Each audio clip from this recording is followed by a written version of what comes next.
ஓர் நுண்ணுயிர் இன்று முழு உலகையுமே உலுக்கிக் கொண்டிருக்கின்றது.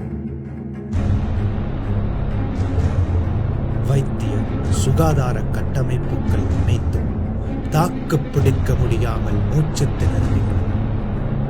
உலக பொருளாதாரங்கள் பொசுங்கிக் கிடக்கின்றன.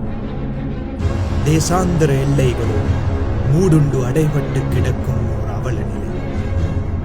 கொரோனா பேரவலத்தினை தொடர்ந்து உலகம் இன்னும் ஒரு பயங்கர நெருக்கடியால் பாதிக்கப்படலாம்.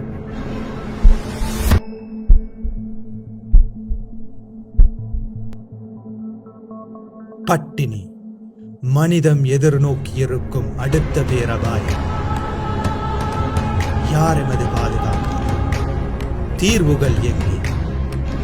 தேசிய சர்வதேச கட்டமைப்புகள் நிலை குலைந்து நெற்கதியற்று நிற்கும் நிலையில் நாமே நமக்கான தீர்வு, நம் வீடுகளே இதற்கான.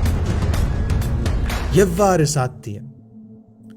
வீட்டுத் தோட்டங்கள், நச்சற்ற இயற்கைக்கு இசைவான மன உளைச்சல்களை போக்கக்கூடிய, அமைதியாக ஆனந்தமடைய, எம் பசி போக்க எமக்கான உணவை நாமே வளர்த்தெடுப்போம்.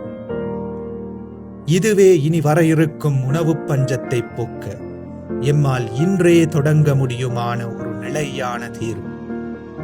அடைபட்டு கிடக்காமல் ஆக்கப்பணியில் ஈடுபட, கண்ணெதிரே நிற்கும் பஞ்சத்தையும் பட்டினியையும் எதிர்த்து போராடும்.